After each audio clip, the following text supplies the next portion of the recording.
오늘도 하나님의 은혜가 오늘 이 오후 시간에도 우리 가운데 충만하기를 간절히 소망합니다. 오늘 말씀의 제목은 내가 깊은 곳에서입니다. 내가 깊은 곳에서 시편 130편은 성전으로 올라가는 노래라는 그러한 표제가 붙은 여러 시들 중에 하나입니다.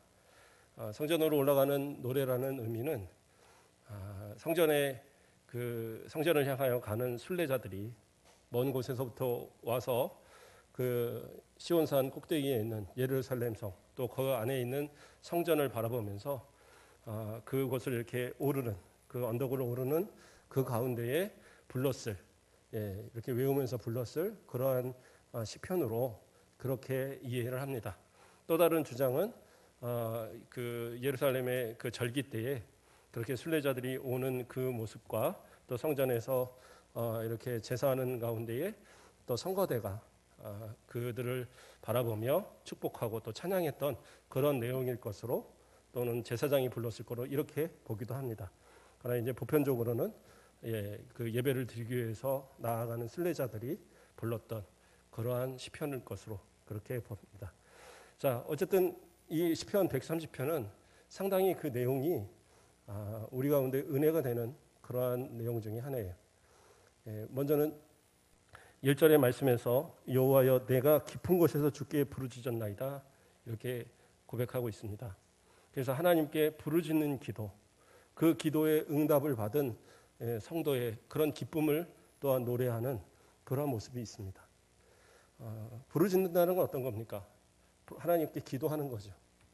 간절하게 부르짖어서 소리를 내어서 정말 마음을 다해서 큰 소리로 외치며 기도하는 것, 그런 게 이제 부르짖는 기도잖아요.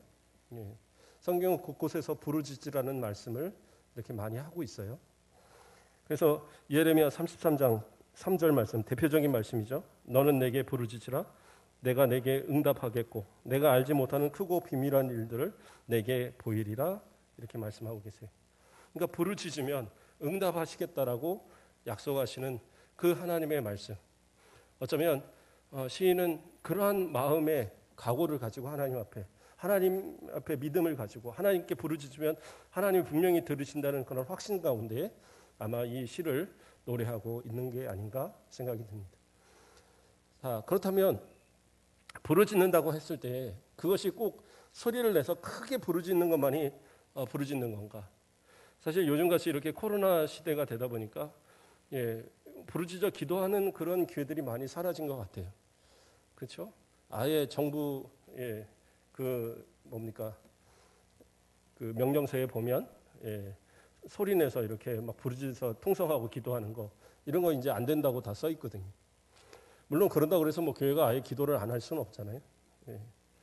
그러나 성경에 보면 꼭 소리를 크게 내는 것만이 부르짖는 기도는 아니에요. 부르짖을 때에 속으로, 때로는 가슴을 치며 애통하는 기도들도 우리 많이 봅니다. 대표적인 예로 예수님께서 성전에서 말씀하시며 비유로 얘기하셨던 바리새인과 세리의 기도가 있죠.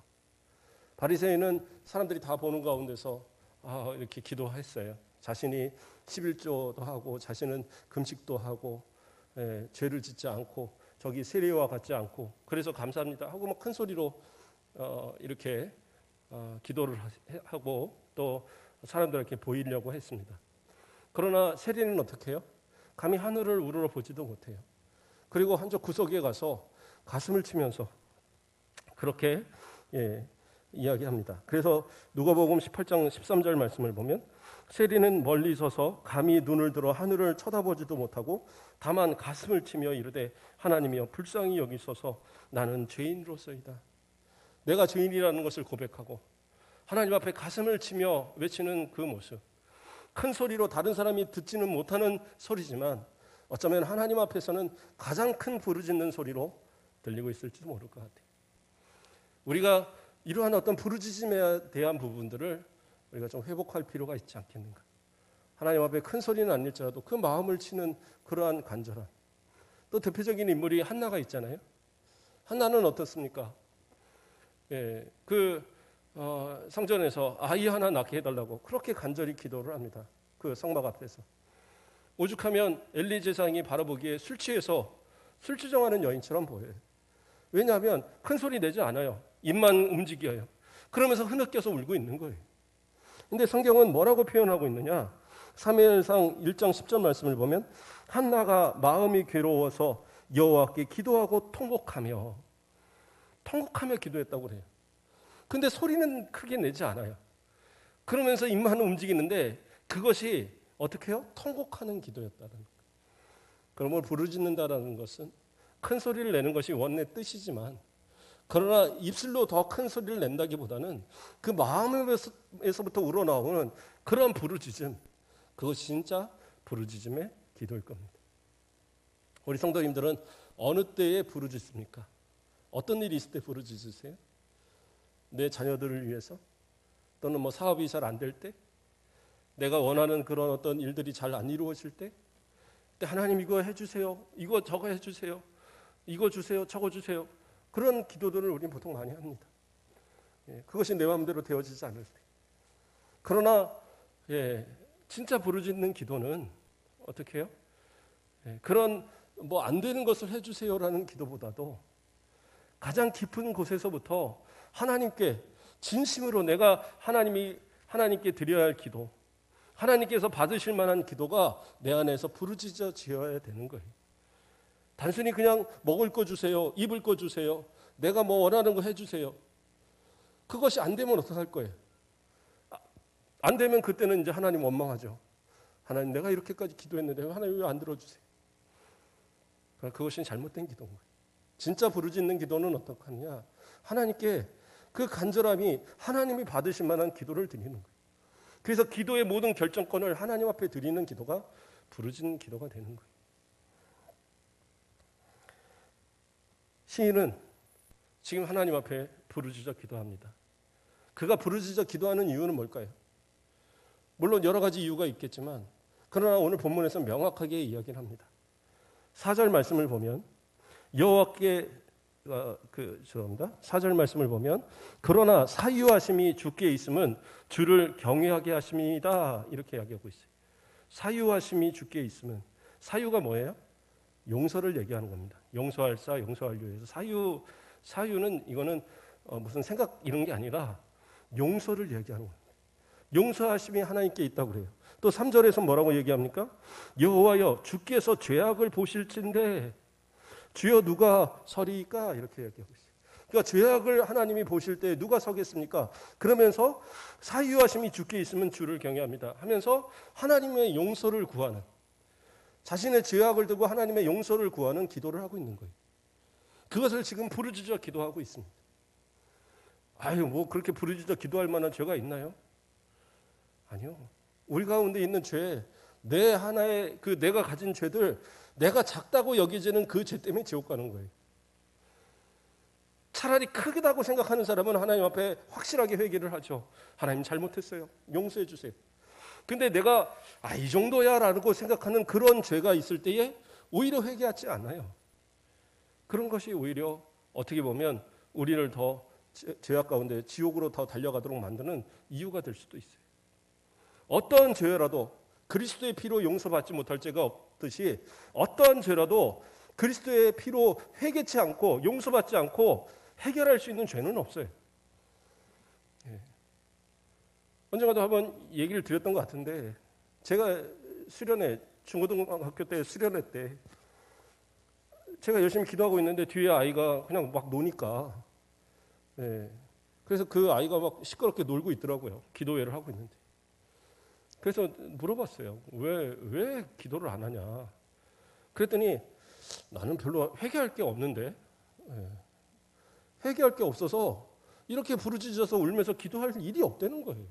난 그렇게 큰 잘못이 없는 것 같은데, 내가 뭐 잘못한 게 있어야지 그렇게 뭐 눈물 흘리고 회개하지. 난 그런 거 없는 것 같아. 뭐 교회를 초신자가 아니에요. 집사님 자제로 어려서부터 교회에서 모태신앙으로 자란 친구가 그 얘기를 하는 거예요. 그래서 제가 이제 1년 후배인데 그 친구가 내가 얘기를 했어요. 얘야, 네가 기도하지 못하는 거, 회개하지 못하는 거 두고 회개해. 하나님의 사람이 회개하지 못한다 그러면 그게 잘못이지. 회개 못하는 것도 그거 기도해봐. 제가 그 말 한마디 하고 제가 기도를 했어요. 근데 어느 순간 뒤에서부터 막 시끄러운 소리가 들리더라고요. 그리고 기도회가 끝날 때쯤에 돌아보는데 기도가 끝나지 않아요. 보니까 아이가 막 눈물을 펑펑 흘리면서 막 소리를 지르며 회개하는 거예요. 자신의 회개가 시작되기 시작하니까 그때 죄가 생각이 나는 거예요. 하나님 용서해달라고 기도하기 시작하니까 거기서 하나씩 하나씩 용서받아야 할 것들이 생각나는 거예요. 그러니까 부르짖어 기도하게 되더라고요. 근데 내가 기도하지 않을 때는 모르는 거예요. 회개란 건 그런 겁니다. 부르짖는다는 그런 거예요. 부르짖어 보지 않는 사람은 왜 부르짖는지를 몰라요. 회개해 보지 않는 사람은 내가 왜 회개해야 될지를 몰라요. 저 감옥에 있는 사람들보다 나는 죄 안 졌는데, 저 비행 청소년보다 나는 죄 안 졌는데, 저 인간 말종 같은 이런 TV 나오는 저 사람보다 나는 깨끗한데, 그러면 용서 구할 일이 없죠. 바리새인처럼. 그러나 세리는 어떻게 해요? 내가 죄인인 것을 깨달았을 때 하나님 앞에 부르짖어 기도하는 거예요. 하나님 앞에 가슴을 치며 기도하는 거예요. 그랬을 때 어떻게 해요? 저 사람이 의롭다라고 인정받고 돌아갔다라고 예수님은 말씀하셨어요. 회개하고 부르짖는 자가 용서함도 받는 거예요.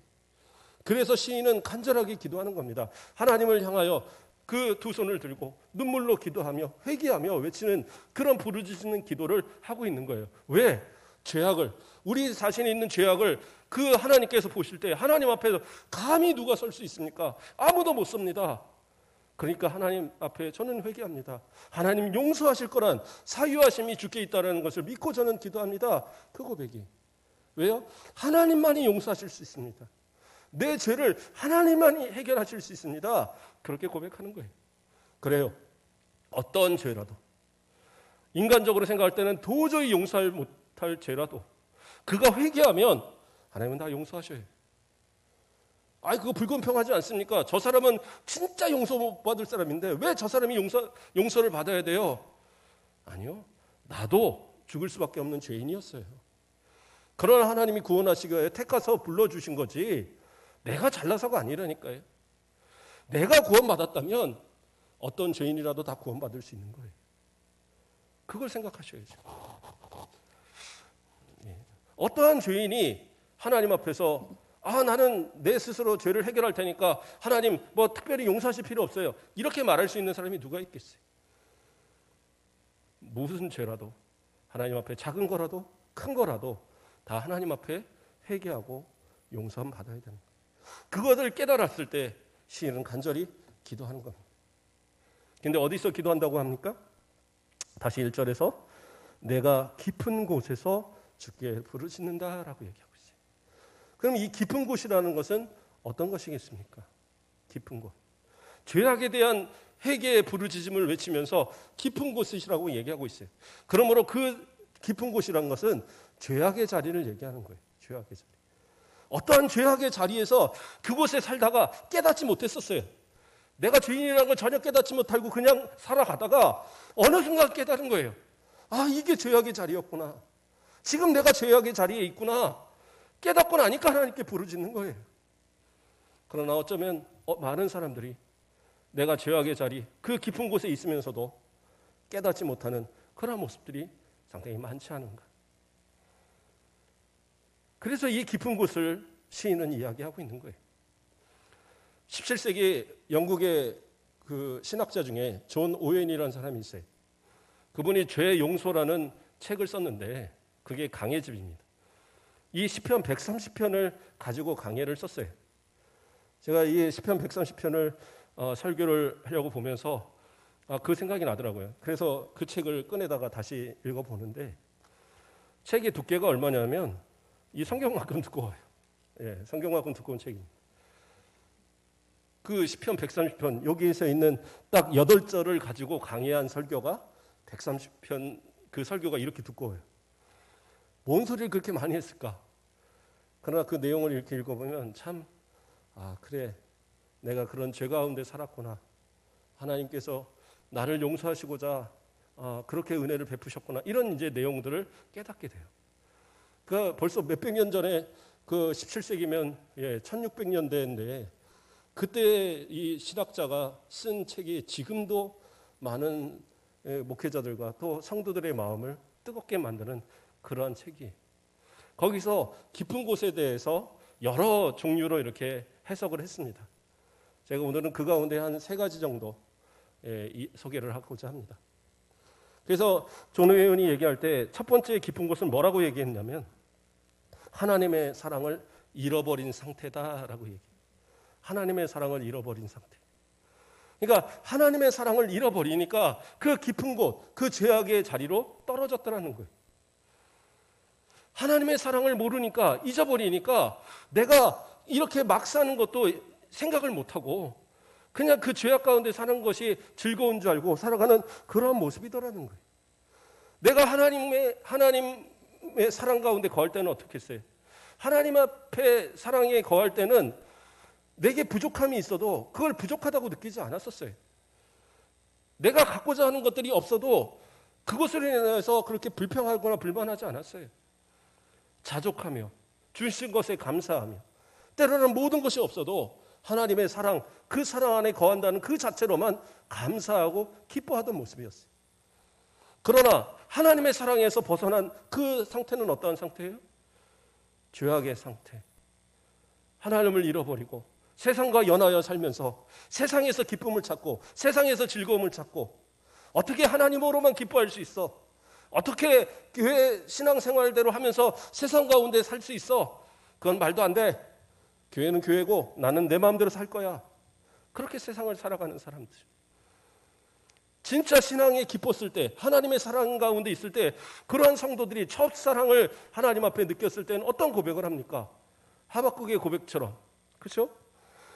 비록 무화과 나무가 무성하지 못하며 포도나무에 열매가 없으며 감람나무에 소출이 없으며 밭에 먹을 것이 없으며 우리의 양이 없으며 외양간에 소가 없을지라도 나는 여호와로 말미암아 즐거워하며 나의 구원의 하나님으로 말미암아 기뻐하리로다. 이렇게 고백하고 있어요. 모든 걸 다 잃어버리고 아무것도 남지 않는 상황에서도 하나님만이 나의 하나님이시라면, 내가 그 사랑에 거하고 있다고 한다면 나는 뭐예요? 이것으로 기뻐하고 즐거워하겠다. 이게 하나님의 사랑 가운데 거하던 성도의 모습이라는 거예요. 그러나 모든 것을 다 잃어버리고 그 다음에 내게 남는 건 뭐예요? 악한 죄악의 모습, 탐욕의 모습들만 남아있어서 그 하나님의 사랑이 채워져야 할 그 자리에 세상 것들로 가득 채워놔서 하나님의 사랑은 들어올 자리도 없고 그저 세상에 연하여 살아가면서 그거에서 더 많은 돈과 명예와 권세, 세상적인 편안함, 안락 이것만을 구하며 살아가던 그러한 우리의 모습. 그렇죠? 고린도전서 6장 10절 말씀을 보면 도적이나 탐욕을 부리는 자나 술취하는 자나 모욕하는 자나 속여 빼앗는 자들은 하나님의 나라를 유업으로 받지 못하리라. 하나님의 사랑이 아닌 세상 가운데 탐욕과 세상 가운데 그 죄악 가운데 살아가는 그들은 결국엔 뭐예요? 하나님의 나라, 저 천국을 들어갈 수 없다라는 거예요. 이게 얼마나 무서운 얘기입니까? 근데 내가 지금 하나님의 사랑 가운데 있지 않다라는 그 사실조차 깨닫지 못해요. 그냥 나는 그냥 항상 교회 안에 있으니까, 아니면 나는 그냥 하나님을 알고 있고 믿고 있으니까. 심지어는 유럽 같은 데는 태어날 때, 태어나서 세례받을 때 교회 한 번, 그리고 나서 결혼할 때 교회 한 번, 그리고 장례식 할 때 교회 한 번, 3번 다니면 3번 딱 교회 가면서도 나는 교회 믿고 나는 예수님 믿어야 하는 사람도 태반이라고 얘기하더라고요. 그게 믿음입니까? 믿음 아니에요. 하나님의 사랑 앞에 거하지 못하면, 하나님의 그 은혜 안에 살지 못하는 사람은 그걸 믿음이라 말할 수 없어요.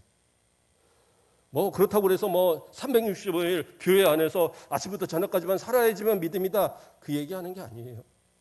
내가 거한 곳, 내가 처한 그곳에서 하나님의 사랑 안에 거하고 있느냐, 그걸 보시라는 거예요. 내 가정에서, 내 일터에서, 내 사업터에서, 또는 내가 홀로 있을 때 내가 하나님의 사랑을 느끼고 있는가 돌아보라는 거예요.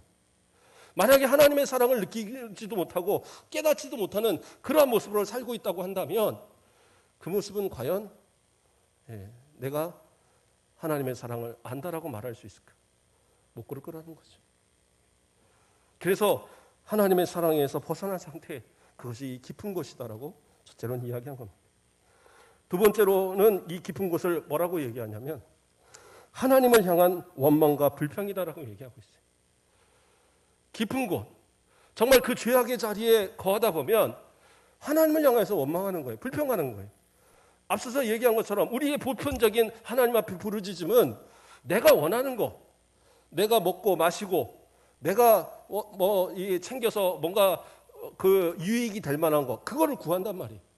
근데 이게 안 되면 그때 하나님 앞에 원망하는 거예요. 하나님 이러실 수가 있습니까? 하나님이 이러실 수가 있어요. 그리고 자꾸 원망을 하는 거예요. 그리고 안 되면 불평하고 내 뜻대로 안 해준 것에 대한 불평, 그리고는 하나님께 책임을 지라고 그래요. 그게 과연 옳은 신앙인가? 그건 아니다라는 거죠. 요나가 하나님의 명령을 따라서 어디로 가요? 니느웨로 갔어야 돼요. 그런데 니느웨로 가지 않고 다시스로 가다가 어떻게 합니까? 물고기 뱃속으로 들어오게 되는 일이 있었어요. 그리고 이제 거기서 나와서 다시 니느웨로 가서 억지로라도 가서 그곳에 멸망한다는 것을 전했어요. 그런데 어떻게 합니까? 하나님께서 그것을 진짜 멸망시키셨느냐? 그러지 않았어요. 그들이 갑자기 회개하는 역사가 일어납니다. 이방의 나라, 아주 극악한 아수르, 그 아수르의 수도인 니느웨, 거기에 그 왕이 하나님 앞에 회개하는 역사가 일어나요. 백성들이 막 회개하는 역사가 일어났어요. 그런 회개하는 역사 가운데에 하나님이 그들을 보시고 그들을 멸하지 않으셔요. 그것으로 인하여서 이 요나는 상당히 화가 나고 하나님 앞에 원망합니다. 그래서 요나서 4장 3절 말씀을 보면 여호와여 원하건대 이제 내 생명을 거두소서 사는 것보다 죽는 것이 내게 나음이니이다. 이렇게 고백을 해요. 이게 무슨 말이냐? 왜 멸망시키지 않으십니까? 왜 멸망시키지 않고 이렇게 약속대로 하지 않으세요? 저를 물고기 뱃속까지 넣어서 그렇게 만드셔놓고 왜 말씀을 대로 안 하십니까? 그러고 원망하는 거예요. 자기가 원하는 것은 그곳의 멸망인데 왜 하나님 그렇게 하십니까? 하나님을 향하여서. 근데 하나님의 뜻은 뭐예요? 요나서 3장 10절을 보면 하나님이 그들이 행한 것, 곧 그 악한 길에서 돌이켜 떠난 것을 보시고 하나님의 뜻을 돌이키사 그들의 내리리라고 말씀하신 재앙을 내리지 아니하시리라. 이렇게 말씀하고 있어요. 하나님은 그들이 회개하기를 원하셨던 거고 그들이 회개할 때 용서하시는 하나님이세요. 그 용서가 곧 우리 기독교인들만 이 당시 유대인들만 그렇게 회개하지만 용서받느냐? 그게 아니라는 거예요. 하나님은 모든 세상 모든 만민이라도 하나님 앞에 회개하는 자가 있다면 용서하시는 거예요. 모든 만국이 하나님 앞에 회개하고 돌아오는 그 역사, 어떻게 보면 구약에 이미 예수 그리스도를 통해서 혈통이 아닌 믿음으로 회개하는 모든 자들을 용서하시는 이 용서가 이때 이미 선포되고 있는 거예요. 그러나 요나는 어떻게 해요? 아닙니다. 내 뜻대로 하셔야 됩니다. 하나님 내 뜻대로 안 하면 저는 하나님 원망할 겁니다. 그렇게 원망하고 불평하는 모습.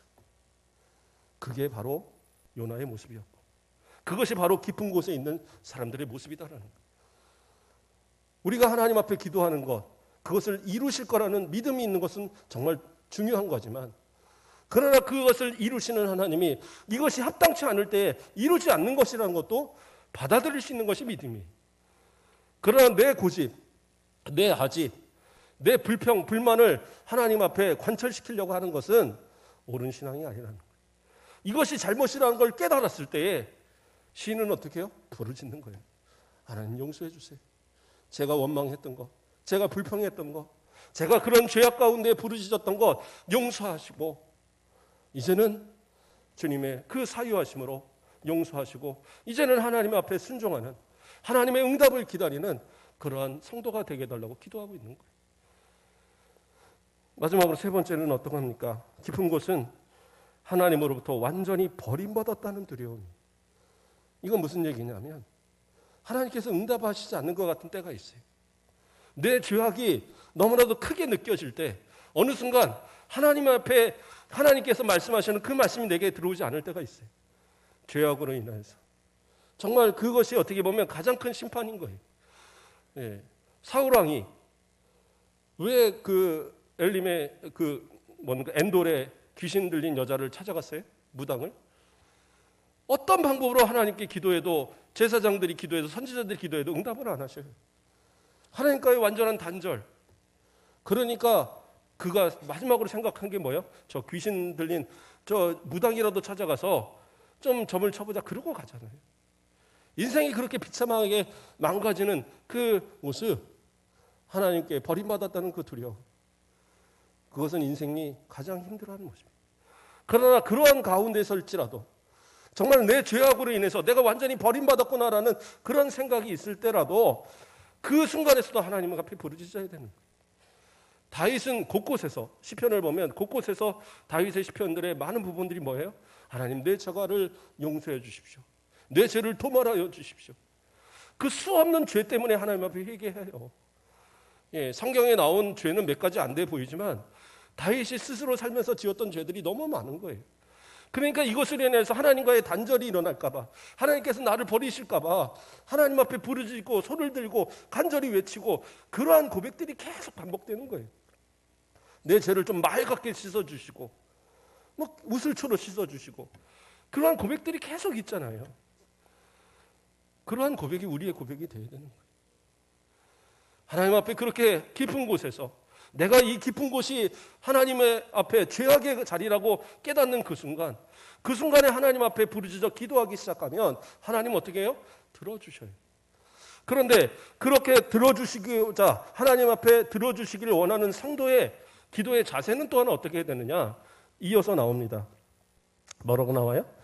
5절 말씀을 보면, 4절 말씀 뒷부분을 보면, 그러나 사유하심이 주께 있음은 주를 경외하게 하심이니이다 라고 얘기하고 있어요. 그러니까 하나님 앞에 기도하는 성도의 자세, 부르짖는 성도의 자세는 뭐냐면 하나님을 경외해야 돼요. 하나님을 경외. 하나님을 경외한다는 말은 뭐예요? 하나님을 공경하는 거예요. 하나님을 두려워하면서 오히려 하나님을 사랑하고 하나님 앞에 나의 진심으로 하나님을 섬기는 그러한 모습, 그러한 고백이 내게 있는 그런 하나님을 향한 경외, 그러한 모습이 내게 있어야 된다는 거예요. 마치 무슨 동전 자판기에다 이렇게 넣는 것처럼 딱 동전 넣고 하나님 들어주세요, 그런 식의 모습이 아니라 정말 하나님, 어떤 왕 앞에 아래는 신하의 모습처럼, 부모에게 정말 부모를 효도를 다하는 그 자식이 부모 앞에서 그 원하는 것을 말하는 것처럼, 때로는 사랑의 부모이지만 그러나 때로는 그 부모를 향한 공경의 마음으로 그 가운데 아뢰는 것처럼 하나님 앞에 그렇게 기도하라는 거예요. 진짜 마음에서 하나님이 나의 하나님이시고 하나님이 이 기도를 들어주실 것이고 하나님만이 나의 모든 것을 해결자이신 것을 믿고 그 하나님을 향한 경외의 마음으로 아랠 때에 하나님께서 그 기도에 응답하시는 거예요. 또 이어서 뭐라고 합니까? 5절 말씀에 나 곧 내 영혼은 여호와를 기다리며 나는 주의 말씀을 바라는도다, 이렇게 하고 있어요. 뭐라고 그래요? 기다리며. 이어서 6절에서도 뭐라고 합니까? 파수꾼이 아침을 기다림보다 내 영혼이 주를 더 기다리나니, 이렇게 하고 있어요. 기도한 성도는 어떻게 해야 돼요? 기다려야 돼요. 하나님 앞에 기도한 성도는 기다려야 돼요. 회개의 기도도 마찬가지고 하나님 앞에 어떤 간구도 마찬가지고 기다려야 돼요. 근데 기다리지 못해요. 예, 그냥 내가 기도하면 바로 즉각 무슨 직통계시 해갖고 막 이렇게 들릴 줄 알아요. 그런 일은 없어요. 물론 비상적인 어떤 방법으로 하나님 함께 하실 때가 있겠죠. 그러나 대부분의 경우는 기다려야 돼요. 그 기다림이 언제인지 모르지만 하나님이 이루실 때가 있다는 거예요. 그 이루실 때까지 하나님 앞에 기다리면 하나님께서 그 기도의 분량에 따라, 때로는 그 기도가 이루어져야 할 때를 따라서 하나님께서 그걸 이루시는 거예요. 그 이루심을 기다릴 줄 아는 그것이 바로 성도의 믿음이고 깊은 곳에서 벗어날 수 있는 성도의 모습이다라는 거예요. 그런데 그것을 기다릴 줄 모르고 그냥 바로 그냥 솥든 거 뒤집듯이 내가 기도하고 하나님 안 들어주시나 봐, 회개하고 나는 안 되는가 봐, 내가 회개해도 별로 하나님 나는 아무래도 용서 안 하시는 것 같아, 그럴 바에는 세상 알아서 내 마음대로 살래, 이래서는 안 된다는 거예요. 말라기 죄송합니다. 베드로후서 3장 9절 말씀을 보면 뭐라고 나옵니까? 주의 약속은 어떤 이들에게 더디다고 생각하는 것 같이 더딘 것이 아니라 오직 주께서는 너희를 대하여 오래 참으사 아무도 멸망하지 아니하고 다 회개에 이르기를 원하시니라. 이것은 주의 재림에 대한 약속에 대한 이야기지만 뭐예요? 하나님께서 응답하시는 주님의 응답은 때로는 우리가 생각하는 것보다 더 우리가 더디다라고 여기지만 그것이 꼭 더딘 건 아니라는 거예요. 하나님께서 우리에게 필요한 진짜 필요한 뭔가를 하나님께서 계획하시고 생각하시기 때문에 때로는 그거 기한을 더 길게 잡으시는 경우도 있다는 말이에요. 왜 주님의 재림이 늦어요? 뒤에서 뭐라고 해요? 다 회개하게 이르기를. 아직도 구원해야 될 우리의 자녀, 아직도 구원해야 될 우리의 남편, 아직도 구원해야 될 우리의 형제, 그들을 구원할 수 있는 마지막 기회를 주시기 위해서 기다리신다는 거예요. 마찬가지예요. 우리의 기도의 응답도 기도하고 나면 기다리세요. 하나님이 그때가 돼서 이루시는 거예요. 시편 40편 1편에서 뭐라고 1절에서 뭐라고 합니까? 시편 40편 1절에도 내가 여호와를 기다리고 기다렸더니 귀를 기울이사 나의 부르짖음을 들으셨도다. 이렇게 하고 있어요. 하나님 앞에 기도하면 그리고 기다리면 또 기다리면 그러니까 기다리고 기다렸다는 건 뭐예요? 내가 생각한 것보다 빨리 안 이루어졌다라는 거예요. 지금 내가 열심히 기도했는데 부르짖어 회개하고 그리고 또 기도하고 간구했는데 잘 안 이루어져요. 이만큼 될 것 같은데 아직도 안 되나? 안 되나? 그런데 그때까지도 더 기다리라는 거예요. 그랬더니 그 다음엔 어떻게 해요? 나의 부르짖음을 들으셨다. 나의 부르짖음의 그 기도에 응답하셨다는 얘기고 이것을 이루셨다라는 그 말씀을 고백하고 있는 거예요. 그게 우리의 믿음의 그런 기도의 자세여야 되는 거예요. 마지막으로 뭐라고 얘기를 합니까? 또 7절 말씀에 이스라엘아 여호와를 바랄지어다 여호와께서는 인자하심과 풍성한 속량이 있음이여라고 얘기하고 있음이라 이렇게 하고 있어요. 인자하심과 풍성한 그 속량이 뭐예요? 그것을 값을 치르고 구원하는 것을 의미하는 거예요. 그러니까 하나님 앞에는 어떠한 죄라도 다 용서받을 수 있다는 거예요. 하나님은 그 풍성하신 속량으로 그 인자심으로 그 불쌍히 여기고 긍휼히 여기시는 그 인자심으로 우리 모든 성도들을 사랑하셔서 그 회개하는 그들을 다 용서하실 수 있다는 거예요. 그런데 어떤 이들은 내가 너무 큰 죄가 많아서 하나님이 이거 용서하실 수 있을까? 안 될 것 같아. 그래서 때로는 어떤 분들은 그래요. 교회 좀 나오라고 그러면 하는 소리가 죄가 많아서 제가 너무 많아서 좀 이것 좀 해결되면 갈게요. 언제 해결할 건데요? 자기 힘 갖고는 해결 못해요. 주님 앞에 나와서 회개하고 기도하면 하나님은 그 풍성하신 속량으로 그 인자하심으로 모든 죄를 용서하시고 그 모든 것을 다 씻어주시는 그 은혜가 있단 말이에요. 그것을 믿기 때문에 시인은 기도하고 또 간절히 기다리고 또 하나님께 부르짖는 기도를 드릴 수 있는 거예요. 그러므로 우리 성도들도 마찬가지 하나님의 속량하심을 믿으셔야 돼요. 하나님이 분명히 내 모든 죄를 다 씻으시고 용서하셨다는 사실. 이단들이 찾아와서 가장 거는 게 그거잖아요. 구원받은 거 확실해? 예수님 믿는 거 확실해? 진짜 천국 갈 자신 있어? 처음에 물어보면 그 자신 있지? 근데 재차 3차 물어보면 그런가? 이런 분들이 되게 많아요. 아니요. 확고하게 믿으셔야 돼요. 나의 죄를 회개할 때 하나님 용서하신다는 확신, 내가 기도하는 것을 기다리고 기다릴 때 하나님이 이루신다는 확신, 그런 믿음 속에 기도할 때에 그것이 내게 은혜가 되고 복이 되는 거예요. 만약에 내가 믿지 못한다.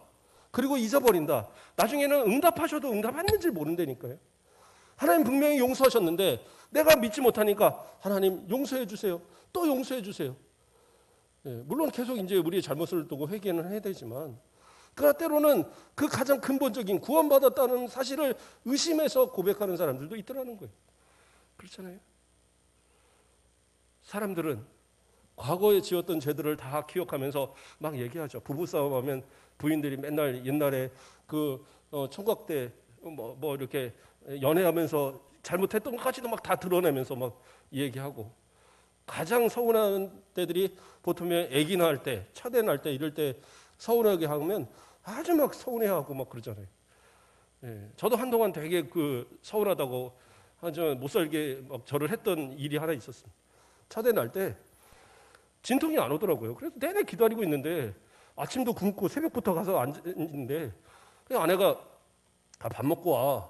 나는 그걸 진심으로 믿었어요. 그래서 가서 밥을 먹으러 갔어요. 그래서 밥을 한 숟갈 뜨고 근데 좀 밥이 좀 늦게 나오더라고요. 시켰는데. 그래서 한 절반쯤 먹었나? 전화가 오더라고요. 예, 욕만 안 했지. 왜 이 자식 안 오냐? 거의 그 수준으로 빨리 오라고 무슨 밥을 뭐 무슨 얼마나 먹냐고. 아니 다 먹지도 않았는데. 그래서 뛰어갔어요. 그런데 그 얘기를 두고두고 하더라고요. 예, 진짜 서운했다고. 아니 그럼 가라고 하지 말지. 예. 그런데 하나님은 어떻게 해요? 용서하면 잊어버리신. 더 이상 그 죄를 다시 그곳을 일하는 너 지옥 가 이런 일은 없어요. 구원받은 내주하시는 성령께서 함께 하시는 성도는 그 구원에 있어서는 의심하지 마세요. 분명히 구원하셔요. 확고한 믿음 그리고 그 가운데 우리가 회개하는 것은 뭐예요? 우리가 그 가운데 구원은 확실하지만 그러나 삶 속에서 짓는 그 죄들 그것을 하나님 앞에 마치 손을 씻듯이 발을 씻듯이 하나님 앞에 그렇게 회개하는 거예요. 그것도 회개할 수 있는 사람은 뭐예요? 구원받은 사람이니까 회개하는 겁니다. 회개하지 않는 사람은 뭐예요? 구원 안 받았으니까 회개 안 하는 거예요. 그 차이가 있는 겁니다. 자, 이렇게 해서 구원받은 성도들이 마지막 단계에서 하는 건 뭡니까? 8절 말씀을 보면 그가 이스라엘을 그의 모든 죄악에서 속량하시리로다. 예, 7절에서도 앞에서 뭐라고 그래요? 이스라엘아 여호와를 바랄지어다. 그러면서 자신의 죄악의 문제로 시작했던 이 시인이 이제 자신의 죄가 해결되고 하나님 앞에 구원받은 확신을 깨닫고 용서받았다는 그 기쁨을 얻고 나니까 그 다음엔 어떻게 해요? 이스라엘 전체를 향하여 외치는 거예요. 여호와를 바라라. 여호와의 속량을 기대하라는 거예요. 하나님 나를 구원하신 하나님 구원하지 못할 사람이 없다라는 거예요. 그러면 하나님 앞에 기도하고 하나님 앞에 모든 죄악을 아뢰고 다 속량받은 다시 말해서 구원받는 그러한 여러분들 되십시오 외치게 되더라는 거예요. 우리도 마찬가지.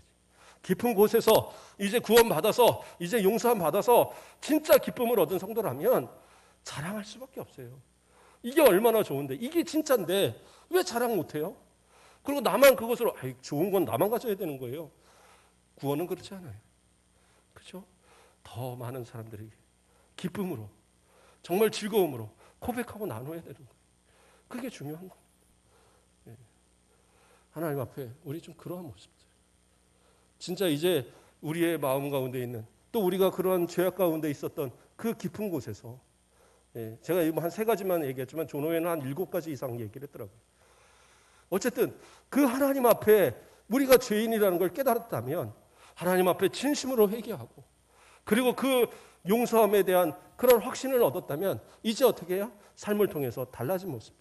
더 나아가서 많은 사람들에게 내가 받은 구원을 자랑할 수 있는 그런 단계까지 이르는 그러한 성도들의 모습이 되어야 된다. 이게 진짜 부르짖어 기도하는 성도들의 모습이고 진짜 구원받은 성도들의 모습인 거예요. 우리 일주일 동안 살아가면서 하나님 앞에 부름 받은 우리 성도들, 그렇죠? 정말 행복한 그러한 이 구원의 감격을 많은 사람들에게 드러내고 자랑하면서 그렇게 살아갈 수 있는 그리고 진짜 구원의 확신과 하나님의 주시는 응답으로 기쁨 가운데 살아가는 우리 모든 성도들 되시길 주님의 이름으로 축복합니다. 기도하겠습니다.